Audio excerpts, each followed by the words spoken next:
Maar ik ga nog even de route tonen van dit busstation naar de binnenstad. Om te tonen van het is niet zomaar een route om een wandeling te maken. Het is wel een bijzonder druk punt. Natuurlijk met de fiets is het wel mogelijk. Hè? Dus hier even de route.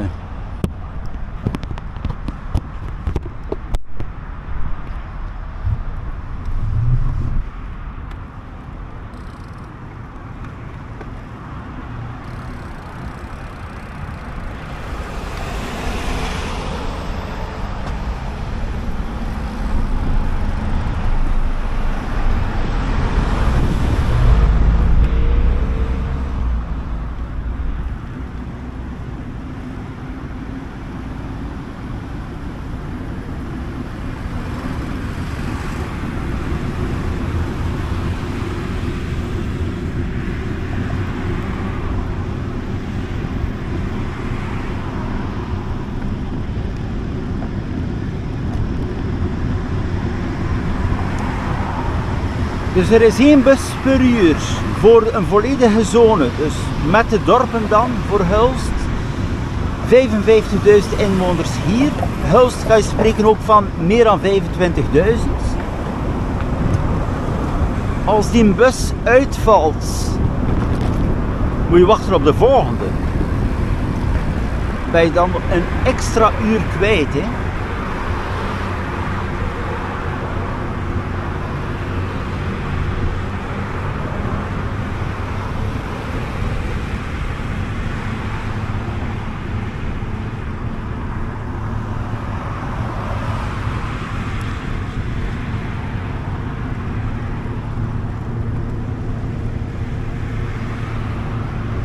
En die Flixbus is wel interessant natuurlijk een keer voor een toeristische uitstap en zo, maar natuurlijk heeft niets te maken met het openbaar vervoer. Hè.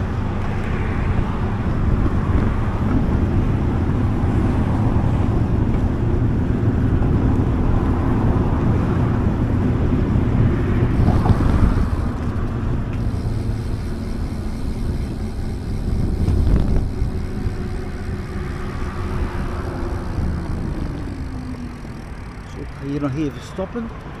Dus verder, over enkele honderden meters, heb je daar ook het Terneuzen Centraal Station. Dat is een treinstation die enkel in gebruik is voor goederentransport met Gent. Men spreekt al jaren voor passagierstransport, maar bon, dat is er nog altijd niet. Dus dat maakt, je hangt af van de wagen of ja, je eigen vervoer, eventueel het beperkte busvervoer.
Ja, hier heb je 2 mogelijkheden, rechtdoor voor de binnenstad of de rechterkant naar het winkelcentrum. Bon, ik ga eerst nog even de zone daar van de binnenstad.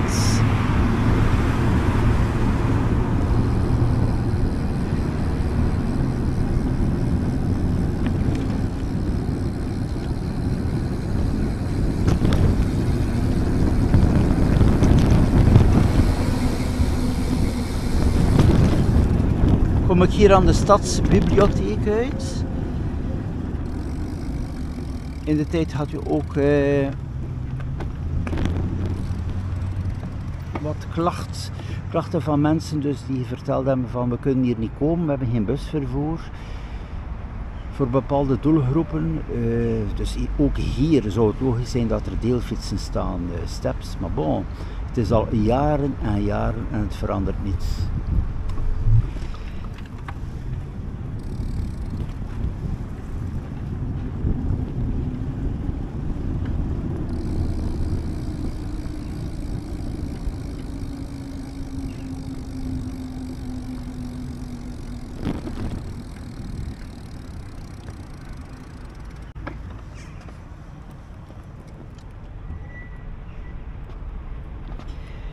Je ziet natuurlijk wel de veranderingen in Terneuzen. Er komen meer appartementsgebouwen bij, nieuwe woonlocaties, maar op het gebied van mobiliteit, al 5 jaar terug had ik een reportage gemaakt hiervan.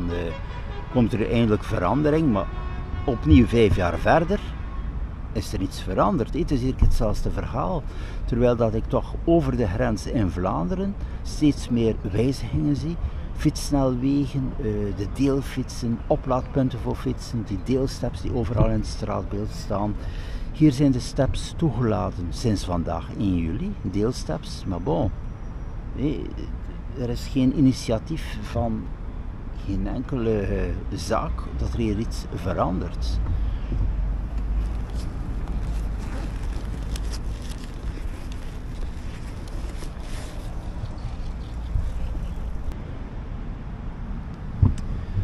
Zo, ik ga nu de richting op direct van het winkelcentrum.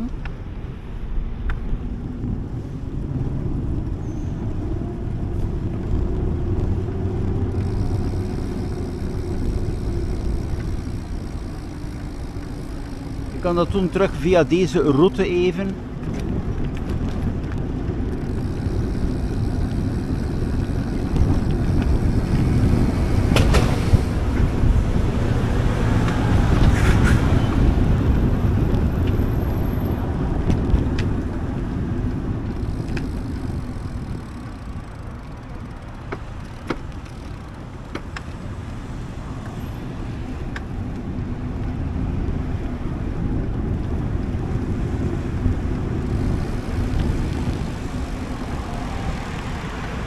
Dat winkelcentrum hier in 2018 zijn er verschillende grote zaken naar hier verhuisd, zoals de Action. Dus 7 jaar terug, maar er is nog altijd geen openbaar vervoer. Een groot blok hier, supermarkten, andere handelszaken, maar totaal niets. Dus geen haltetaxi, geen busvervoer, geen deelfietsen.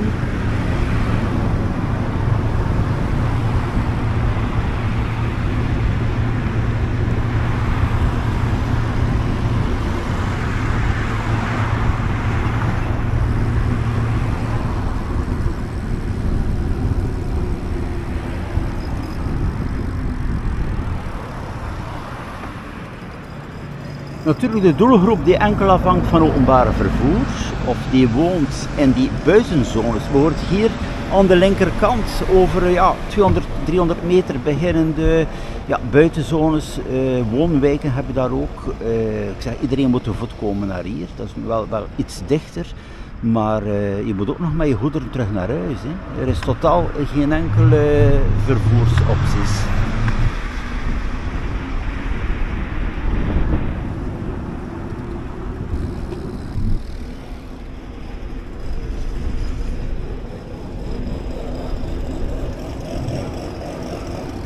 Dus het volledige blok hier is enkel te bereiken via eigen vervoer.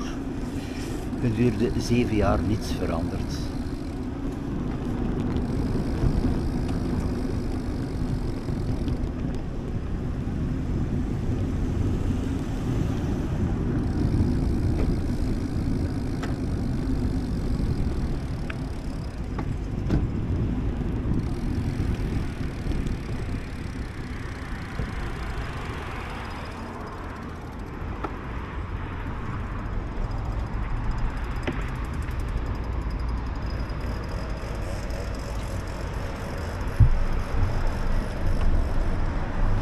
Zo, om de video af te sluiten, hier nog een zicht op de Kennedylaan.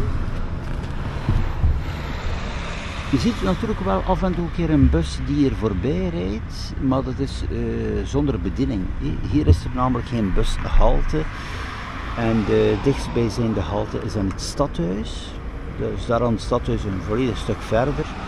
Maar bon, wie dat zijn boodschappen moet sleuren tot het stadhuis, of die eventueel woont even buiten deze zone hier, het is niet evident.